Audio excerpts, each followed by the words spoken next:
Morning student. Last class में बेटा हमने इंटरफेरेंस का एनालिटिकल ट्रीटमेंट कंप्लीट कर लिया था और उसमें हमने ये चेक किया था कि कब हमारी जो फ्रिंज है वो ब्राइट मिलेगी और कब डार्क मिलेगी। तो कंस्ट्रक्टिव इंटरफेरेंस वाले केस में ब्राइट फ्रिंज मिलती थी और डिस्ट्रक्टिव वाले में डार्क फ्रिंज मिलती थी। अब हम आज बात करेंगे बेटा फ्रिंज विड्थ इन YDSC young double slit experiment में फ्रिंज विड्थ हम कैसे फाइंड आउट करते हैं। ठीक है ना, फ्रिंज विड्थ एक डिस्टेंस होगी, उसको हम कैसे सॉल्व करेंगे वो हमें कैलकुलेट करना है। तो पहले तो हम इसको डिफाइन करेंगे कि एक्चुअल में फ्रिंज विड्थ होती क्या है। ठीक है ना, तो फ्रिंज विड्थ देखो सिंपल बेटा, जब हमने स्क्रीन पे देखा कि हमारे पास कंटीन्यूअस ब्राइट डार्क इस तरह से फ्रिंजेस मिली। ठीक है ना, कॉन्जुगेट ब्राइट फिर डार्क, तो distance between two conjugative bright fringes और two conjugative dark fringe is called fringe width. ठीक है ना, उसको हम फ्रिंज विड्थ बोल देते हैं और वो मुझे कैलकुलेट करनी है। ठीक है ना, तो यंग्स डबल स्लिट एक्सपेरिमेंट हमने जो किया था उसमें ब्राइट फ्रिंज जो बनी थी तो हमने देखा था कि जो हमारा स्लिट S1 और S2 से जो लाइट बाहर निकली थी उसमें हमें डॉटेड और कंटीन्यूअस टाइप के आर्क मिले थे। तो जहां टू कॉन्जुगेटिव डॉटेड या टू डॉटेड कर्व जो थे जहां इंटरसेक्ट कर रहे थे वो, या टू कंटीन्यूअस जहां इंटरसेक्ट कर रहे थे उस लाइन से जो लाइट पास होती है उससे हमें ब्राइट फ्रिंज मिलती थी। एक कंटीन्यूअस और एक डॉटेड के इंटरसेक्शन पॉइंट से जो लाइट मिल रही थी उससे हमें डार्क फ्रिंज मिल रही थी। ठीक है, और जो कंटीन्यूअस आर्क था वो रिप्रेजेंट करता था वेव के क्रेस्ट को और जो डॉटेड आर्क था वो रिप्रेजेंट करता था वेव के थ्रो को। ठीक है ना, इस तरह से हमने ये रैम्स डबल स्लिट एक्सपेरिमेंट कर लिया था।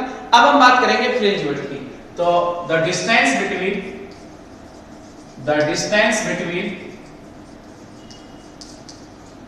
To conjugative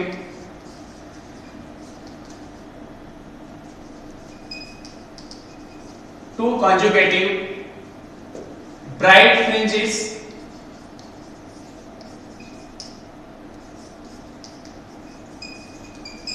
or two conjugative dark fringes. The distance between two conjugative bright fringes or two conjugative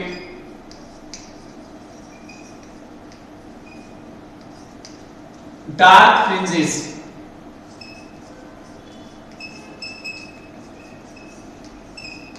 is called fringe width, जिसको बीटा से डिनोट करें।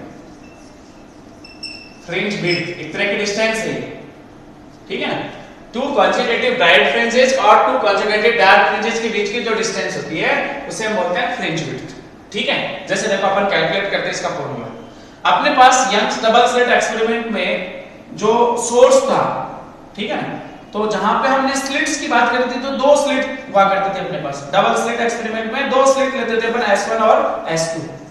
एक्चुअल में जब एक्सपेरिमेंट किया था तो हमने देखा था कि हमारा यहाँ पे मोनोक्रोमेटिक लाइट सोर्स, उसके आगे एक सिंगल स्लिट की स्क्रीन लगी थी और स्क्रीन सिंगल स्लिट से जो लाइट बाहर निकल रही थी वो स्फेरिकल वेवफ्रंट की फॉर्म में, और वो स्फेरिकल वेवफ्रंट जब S1 और S2 डबल स्लिट पे इंसिडेंट होते हैं तो यहाँ के जो पार्टिकल्स है, इस मीडियम के जो पार्टिकल्स है, पहले उस लाइट को एब्सॉर्ब करते हैं और फिर वो as a light source behave करते हैं और यहाँ से जो वेवलेट्स निकलेंगे वो सेकेंडरी वेवलेट्स, वो क्या होंगे हमारे सेकेंडरी वेवफ्रंट। ठीक है ना, तो ये हमारा होता था सोर्स, इसको हम बोल देते हैं कि सोर्स है। ये स्लिट S1 S2 सोर्स के जैसे बिहेव कर रहे हैं, S1 और S2 secondary source, secondary wavelets के जैसे बिहेव करेंगे।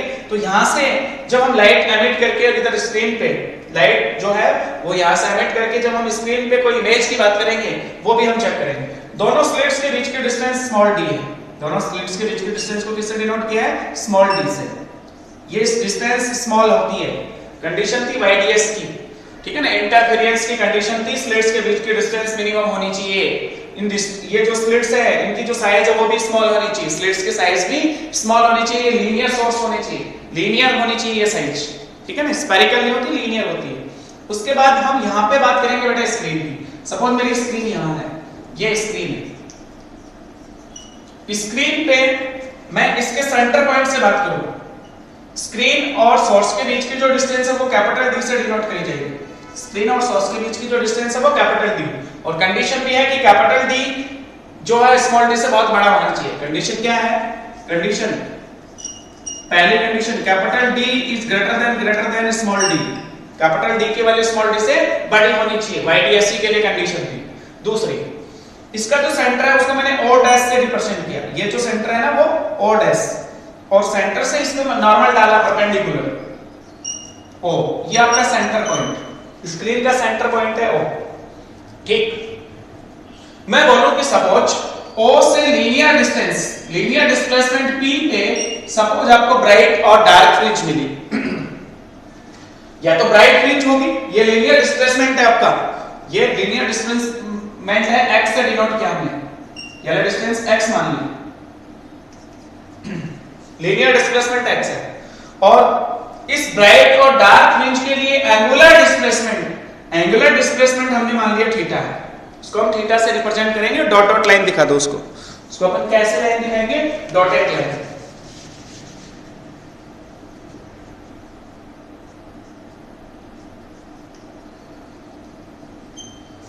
एंगुलर डिस्प्लेसमेंट आपका थीटा है, एंगुलर डिस्प्लेसमेंट कितना है, थीटा, और लीनियर डिस्प्लेसमेंट कितना है, x, रिलेशन भी होता है इनमें, एंगुलर डिस्प्लेसमेंट x और बीच की डिस्टेंस जो है उसमें रिलेशन भी मिल जाता है।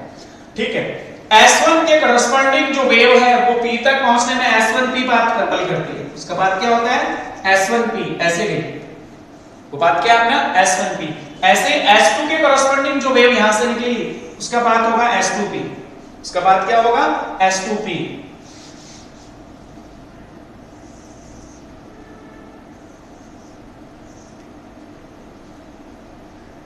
ये वेव ऐसे गई, ध्यान से देखो दोनों के बीच पाथ डिफरेंस है, इसका पाथ छोटा है, इसका पाथ बड़ा है, ये वाला पाथ छोटा है, ये वाला पाथ बड़ा है, तो मुझे वो पाथ डिफरेंस कैलकुलेट करना हो तो यहां से नॉर्मल डालना हो, इधर से क्या करना होगा, इस पे नॉर्मल डालना हो, ये लाइन है 90 डिग्री, इसको मैंने a से डिनोट कर दिया, और ये S2A जो है वो आपका पाथ डिफरेंस है डेल्टा S, इसको अपन क्या बोलेंगे, डेल्टा S। ठीक है, और अब ध्यान से देखो, इसके करस्पॉन्डिंग, इसके करस्पॉन्डिंग और इसके करस्पॉन्डिंग जो वेव्स हैं वो ऐसे दिखेंगे आपको, ऐसे करके, ठीक है ना, तीनों पॉइंट से S1, S2 और O डैश से जो वेव्स हैं वो ऐसे निकली होंगी, ऐसे नहीं। ये आपकी इधर सोर्स था, आपने बोला कि ये वाला एंगल थीटा है, हर कंडीशन में ये वाला एंगल थीटा है, ठीक है ना, ये वाला एंगल आपने बोला थीटा है, तो मैं पूछूं कि अगर ये एंगल थीटा है तो ये वाला एंगल कितना होगा, 90 माइनस थीटा, ये थीटा है तो ये 90 माइनस थीटा होगा, क्योंकि ये और ये एक दूसरे के परपेंडिकुलर है। तो अगर मैं पूछूं कि इस वाले ट्रायंगल में ये 90 है और इस ये वाला एंगल होगा 90 माइनस थीटा, तो क्या ये वाला एंगल पक्का थीटा होना चाहिए, ये वाला एंगल क्या होगा, थीटा। ठीक है, इसको हम थीटा से रिप्रेजेंट करेंगे। अब देखो ध्यान से बेटा कि अगर मैं दो ट्रायंगल की बात करूं, जनरल एक ट्रायंगल अपन लेंगे S1 S2A, इससे मुझे पाथ डिफरेंस पता चल जाएगा डेल्टा S, ठीक है, और पाथ डिफरेंस जो है वो हमें कैलकुलेट करना होगा। ब्राइट फ्रिंज के केस में पाथ डिफरेंस लैम्डा का इंटीग्रल मल्टीपल होगा, मींस n लैम्डा होगा, और डार्क फ्रिंज के केस में अगर P पे डार्क फ्रिंज बनी होगी तो उस केस में जो पाथ डिफरेंस है डेल्टा S, उसकी वैल्यू होगी लैम्डा बाय 2 का odd multiple, means 2n-1 into lambda by 2, ठीक है ना, ये हमें पता है पहले से, कल ही हमने डिस्कस कर लिया था इसके बारे में। चलो अब अपन बात करते हैं कि सपोज P पे हमने डार्क या ब्राइट जो भी फ्रिंज बनी होगी, ठीक है ना, वो कौन सी फ्रिंज है, कौन सा नंबर है उसका, ठीक है ना, जैसे मान लो 1 2 3 ऐसे इस तरह से डार्क या ब्राइट फ्रिंजेस ऊपर बनी होगी, पहली ब्राइट फिर दूसरी ब्राइट फिर तीसरी ब्राइट, तो मैं बोलूंगा कि ये जो है ना वो nth ब्राइट फ्रिंज है, तो या फिर मैं इसके ऊपर की बात करूं तो n+1 होगी, इससे पहले वाली n-1 होगी, तो distance between to conjugative bright fringes, मान लो P पे ब्राइट मानी हमने, ब्राइट के लिए कैलकुलेट करें फ्रिंज विड्थ, तो ये वाली डिस्टेंस अपन कैलकुलेट कर लेंगे xn, और इससे जस्ट पहले वाली फ्रिंज के लिए ये लीनियर डिस्प्लेसमेंट कैलकुलेट कर लेंगे, और दोनों का डिफरेंस हमारा क्या है, फ्रिंज विड्थ, वही हमें कैलकुलेट करना होता है। ठीक है, तो अब आगे देखो बेटा जो है ना, हम ट्रायंगल यूज करने वाले हैं O dash P, using triangle O dash P, using triangle O dash P। देखो राइट एंगल ट्रायंगल है, उसका ये एंगल थीटा, थीटा के सामने वाली साइड आपकी क्या है, परपेंडिकुलर, थीटा के साथ वाली साइड बेस परपेंडिकुलर में रिलेशन tan थीटा का होता है, tan theta equals to perpendicular upon base P upon B होता है, P upon B, means tan theta equals to perpendicular कितना है बेटा आपका OP, परपेंडिकुलर कितना है OP, बेस कितना है बेटा O डैश O या O डैश।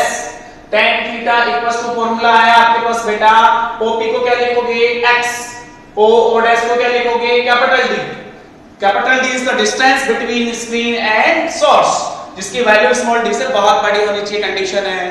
ठीक है, ये आपको पता चल गया। आगे देखो,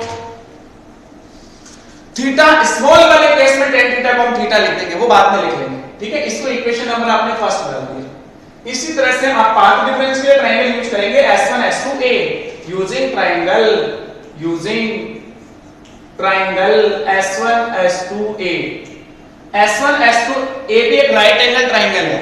90 के सामने वाली साइड हाइपोटेन्यूस, थीटा के सामने वाली साइड परपेंडिकुलर। मुझे हाइपोटेन्यूस गिवन है स्मॉल d, हाइपोटेन्यूस गिवन है डेल्टा s। दोनों में रिलेशन बोलो, P upon H sin theta. P upon H को क्या लिखते हैं अपन sin theta equals to perpendicular upon hypotenuse, then sin theta equals to इस वाले ट्रायंगल में परपेंडिकुलर चेक कर बेटा क्या है S2a, उसको अपन किससे रिप्रेजेंट करेंगे S2a side upon S1 S2 आपका क्या हो गया हाइपोटेन्यूस। अब आपको S2a की वैल्यू पुट करनी है डेल्टा s, जिसको अपन बोल रहे हैं path difference, then sin theta equals to delta s upon S1 S2 की जो बीच की डिस्टेंस है वो कितनी है स्मॉल d, उसको स्मॉल d से रिप्रेजेंट करना है, इक्वेशन नंबर 2। अब देखो ध्यान से, अगर theta is very small then sin theta को भी थीटा लिखा जाता है और tan थीटा को भी क्या लिखा जाता है थीटा, तो क्या इन दोनों की लेफ्ट हैंड साइड इक्वल होगी तो राइट हैंड साइड भी इक्वल होनी चाहिए। देखो since theta is very small, theta is very small और थीटा एक्चुअल में स्मॉल ही होगा, एंगुलर डिस्प्लेसमेंट थीटा जो है बहुत स्मॉल ही होता है। अब ध्यान से देखो, so sin theta equals to tan theta equals to theta, sin theta equals to tan theta equals to theta using equation first and second, using equation first and second। First और second से देखो tan theta sin theta के equal, तो left hand side equal तो right hand side भी equal put कर लेंगे। x upon capital D equals to delta s upon small d। मुझे सपोज यहां से x मेजर करना है, ये लीनियर डिस्प्लेसमेंट x, ठीक है ना, लीनियर डिस्प्लेसमेंट आपका क्या हो गया x, जिसकी वैल्यू आ गई capital D upon small d into delta s, equation number 3। अब हम बात करेंगे कि ये जो x आपका लीनियर डिस्प्लेसमेंट आपने सॉल्व कर लिया, x जो लीनियर डिस्प्लेसमेंट है वो आपने सॉल्व कर लिया। मैं बोलूं कि सपोज p पे मेरी ब्राइट फ्रिंज बनी, for bright fringes upon fringe width calculate करेंगे पहले ब्राइट फ्रिंजेस के लिए, फॉर ब्राइट फ्रिंज कि सपोज p पे मेरे पास कोई ब्राइट फ्रिंज बनी, कौन से नंबर की बनी, नंबर पे काउंट करो उसका, फर्स्ट सेकंड थर्ड फोर्थ, कौन सा बताएंगे, सपोज nth ब्राइट फ्रिंज बनी हमारी, कौन सी बनी nth ब्राइट फ्रिंज, तो मैं लिखूंगा लीनियर डिस्प्लेसमेंट, लीनियर पहले वो लिख लो पाथ डिफरेंस, बाद में लीनियर डिस्प्लेसमेंट लिखो। ब्राइट फ्रिंज के लिए पाथ डिफरेंस जो है वो लैम्डा का इंटीग्रल मल्टीपल होता है, since for bright fringe delta s क्या होगा n लैम्डा, क्या लिखा जाएगा n लैम्डा, डेल्टा s की जो वैल्यू है वो n लैम्डा होगी ब्राइट फ्रिंज के लिए, तो डेल्टा s आपने n लैम्डा पुट कर लिया, लास्ट क्लास में डिस्कस हो चुका था बेटा ये। अब मैं पूछूं कि मुझे बताओ लीनियर डिस्प्लेसमेंट कितना होगा, linear displacement for nth fringe, कौन सी फ्रिंज के लिए nth bright fringe, nth bright fringe लिख लो उसको, linear displacement for nth bright fringe, bright fringe. बोलो फॉर्मूला क्या होना चाहिए, x को क्या लिख दूं मैं xn, फर्स्ट के लिए x1, सेकंड के लिए x2, थर्ड के लिए x3 अप टू n के लिए xn, लीनियर डिस्प्लेसमेंट xn से रिप्रेजेंट किया, कैपिटल D उतना ही रहेगा, स्मॉल d उतना ही रहेगा, डेल्टा s को क्या लिखा जाएगा nth ब्राइट फ्रिंज के लिए delta s n lambda, equation number 4।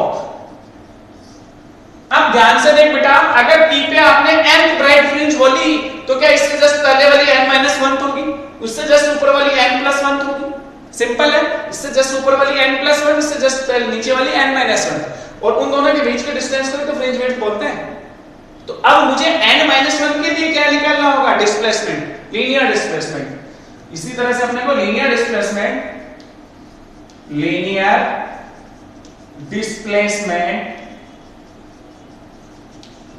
For, आप चाहो तो ऊपर वाले भी ले सकते हो, चाहो तो नीचे वाले भी ले सकते हो, जो मर्जी हो। तो मैं जस्ट पहले वाले ले लेता हूं, n-1 ब्राइट फ्रिंज,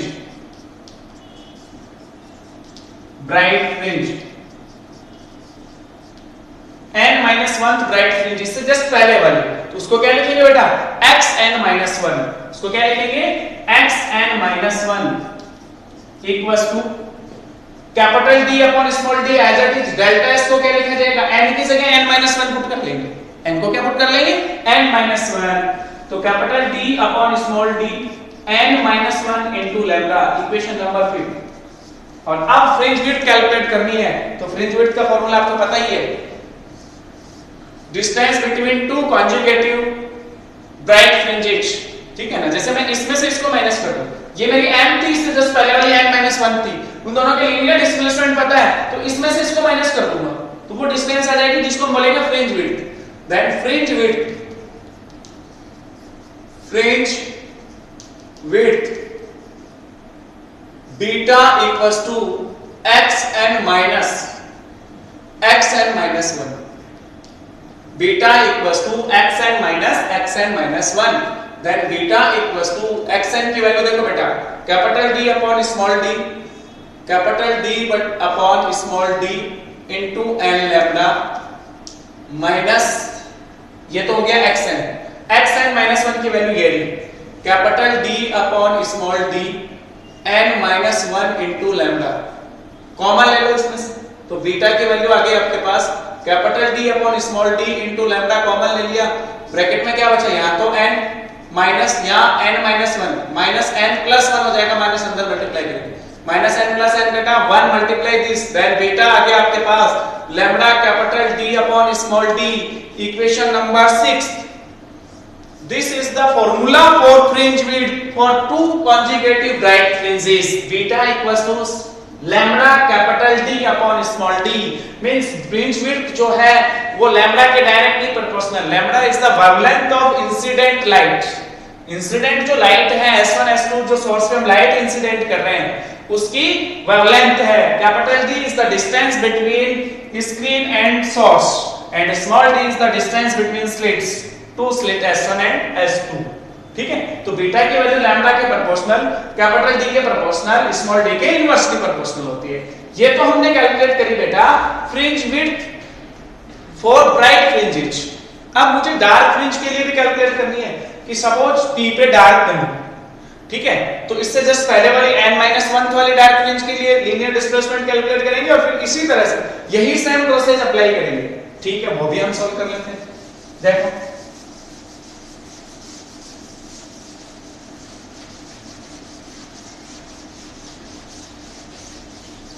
सपोज हम डार्क फ्रिंज की बात करें,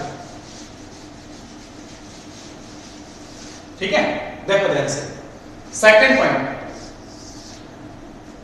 पॉइंट देन डार्क फ्रिंज के लिए फॉर ब्राइट फ्रिंज तो कैलकुलेट कर लिया, फॉर डार्क फ्रिंजेस बताओ पाथ डिफरेंस कितना होगा? Delta S। What is the value of delta S? आप लिखोगे बेटा lambda by 2 का odd multiple means 2n-1 into lambda by 2। Path difference delta S की वैल्यू होगी 2n-1 into lambda by 2। Path difference ये होगा डेल्टा S। तब अपनी P पे क्या बनेगी? Dark fringe. P पे क्या बनेगी? Dark fringe. अब अपन लीनियर डिस्प्लेसमेंट निकालते हैं। लीनियर डिस्प्लेसमेंट का मतलब ये x वाली value, linear displacement for nth dark fringe,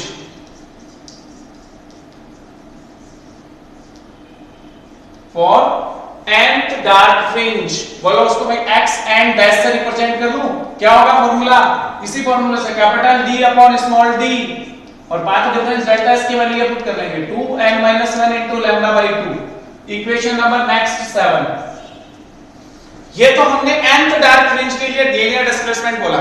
मैं बोलूं इससे जस्ट पहले वाली या जस्ट ऊपर वाले डार्क फ्रिंज की बात करें तो ऊपर वाली हो जाएगी n+1, नीचे वाली हो जाएगी n-1। आप नीचे वाली सॉल्व करो, दोनों केस में एक जैसे ही लिख लो। सेकंड आपने लिखा लीनियर डिस्प्लेसमेंट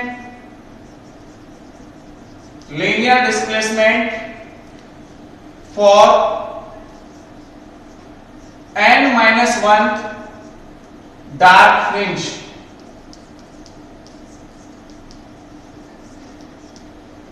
उसको रिप्रेजेंट करेंगे xn-1 dash equals to capital D upon small d। n की जगह क्या पुट कर लेंगे n-1, 2n-1 into -1 lambda by 2।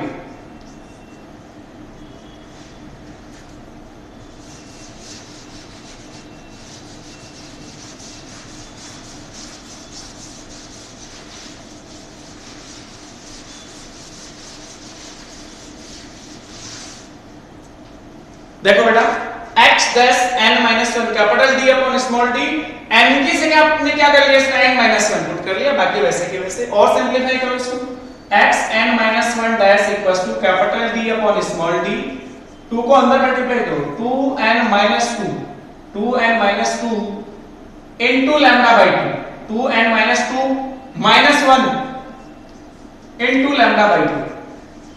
ठीक है ना, 2n से मल्टीप्लाई हुआ 2n, 2 इंटू -1 -2 और ये -1, तो ये हो गया 2n-3 into lambda by 2। x dash n-1 equals to capital D upon small d, 2n-3 into lambda by 2। और अब आपको फ्रिंज विड्थ निकालनी है, तो ये nth डार्क फ्रिंज के लिए लीनियर डिस्प्लेसमेंट है और ये n-1 के लिए, इसमें से इसको माइनस कर दो, आपकी फ्रिंज विड्थ आ जाएगी। फ्रिंज विड्थ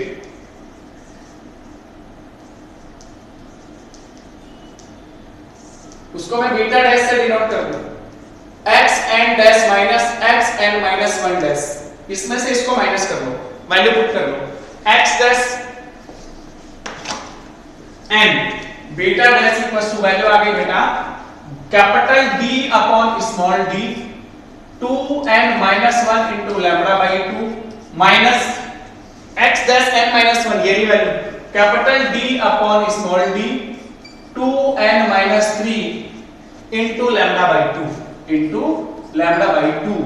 बीटा डैश की वैल्यू आ गई capital D upon small d into lambda by 2 common लेते हैं, capital D upon small d भी कॉमन है और लैम्डा बाई 2 भी कॉमन है। यहां पे क्या बचा बेटा 2n-1 माइनस 2n+3, ये जो माइनस अंदर मल्टीप्लाई होगा तो -2n और माइनस माइनस मल्टीप्लाई होकर +3, प्लस का 2n माइनस का 2n कटा, प्लस का 3 माइनस का 1, प्लस का 2 से 2 भी कटा। बीटा डैश की वैल्यू आई lambda capital D upon small d, ये वैल्यू भी सेम ही आई। इक्वेशन नंबर जो भी नेक्स्ट है आपकी 7 8, जो भी नंबर आया आपका 8, तो ध्यान से देख बेटा दोनों केसेस में, ठीक है, इसको 8 डाल देना और इसको 9 बोल, दोनों केस में फ्रिंज विड्थ सेम है। The distance between two consecutive bright और two consecutive dark fringe के बीच की जो डिस्टेंस है वो हमेशा इक्वल आएगी, जिसकी वैल्यू कितनी होगी lambda small d upon capital D, lambda small d upon capital D। ठीक है, जो फ्रिंज विड्थ की वैल्यू है वो लैम्डा के डायरेक्टली प्रोपोर्शनल, कैपिटल D के डायरेक्टली प्रोपोर्शनल, स्मॉल d के इनवर्सली प्रोपोर्शनल होती है। ये आपको लिखना है डायरेक्ट। ठीक है, अब मेरा एक क्वेश्चन जो एग्जाम में पूछा गया है कि दो तरह के सोर्स की बात करें अपन, एक तो व्हाइट लाइट की बात करें और एक मोनोक्रोमेटिक लाइट की बात करें। मोनोक्रोमेटिक लाइट आप लेजर लाइट समझ सकते हो, जो जैसे रेड जो भी है उसका कलर, येलो जो भी है।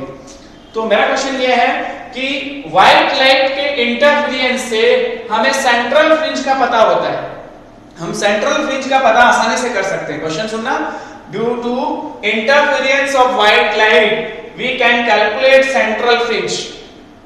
ठीक है ना, उसका पता लगाया जा सकता है, जबकि मोनोक्रोमेटिक लाइट से हमें सेंट्रल फ्रिंज का पता नहीं लगता। मोनोक्रोमेटिक लाइट के इंटरफेरेंस से हमें सेंट्रल फ्रिंज का पता नहीं लगता। उसका आंसर सुनो, जो व्हाइट लाइट होती है जब हम स्लिट S1 S2 पे इंसिडेंट करेंगे, सोर्स पे इंसिडेंट करेंगे, स्लिट्स पे इंसिडेंट करेंगे, तो सेंट्रल फ्रिंज हमेशा व्हाइट होगी और इसके जस्ट ऊपर विबग्योर बनेगा और नीचे भी विबग्योर बनेगा। इसके जस्ट ऊपर रेड लाइट की फ्रिंज होगी, उसके बाद में विबग्योर उल्टा चलो ऑरेंज, ठीक है ना, फिर येलो, इस तरह से, और सबसे ऊपर वाली आपकी वायलेट कलर की, मतलब ऊपर से वायलेट फिर लास्ट में वाली रेड, ऐसे नीचे रेड से स्टार्ट होगी लास्ट वाली वायलेट। ये इंटरफेरेंस पैटर्न मिलेगा for white light source, for white light, ठीक है। जबकि हम मोनोक्रोमेटिक लाइट की बात करें, जैसे रेड लाइट के इंटरफेरेंस के पैटर्न की बात करेंगे तो जितने भी ब्राइट फ्रिंजेस होंगे वो सब रेड होंगे। डार्क फ्रिंज की इंटेंसिटी कम होती है इसलिए वो कम रेड दिखेंगी, तो ब्राइट फ्रिंजेस सारी डार्क होंगी। बताओ सेंट्रल कौन सी, पता नहीं लगेगा, ठीक है, क्योंकि सब रेड होंगे, इसलिए पता नहीं चलेगा कि कौन सी सेंट्रल है। जबकि व्हाइट लाइट वाले केस में सेंट्रल वाली जो लाइन है वो व्हाइट होगी और व्हाइट से जस्ट ऊपर रेड लाइट की जो फ्रिंज होगी उससे नीचे भी रेड लाइट होगी, ठीक है ना, रेड वाली, और उससे जैसे ऊपर जाते जाएंगे सबसे लास्ट वाली वायलेट, इसके नीचे जाते जाएंगे सबसे लास्ट वाली वायलेट। तो जो सेंट्रल वाली व्हाइट है, वो जो व्हाइट लाइन है या व्हाइट से जो हमें फ्रिंज मिली वो सेंट्रल लाइन होती है, वो हमारी क्या होती है, सेंट्रल लाइन। तो इस तरह से हम बोल देंगे कि व्हाइट लाइट के इंटरफेरेंस पैटर्न से हम सेंट्रल फ्रिंज का पता कर सकते हैं कि सेंट्रल फ्रिंज कौन सी है, ठीक है, जबकि मोनोक्रोमेटिक लाइट से हम पता नहीं कर सकते। ठीक है बेटा, थैंक यू।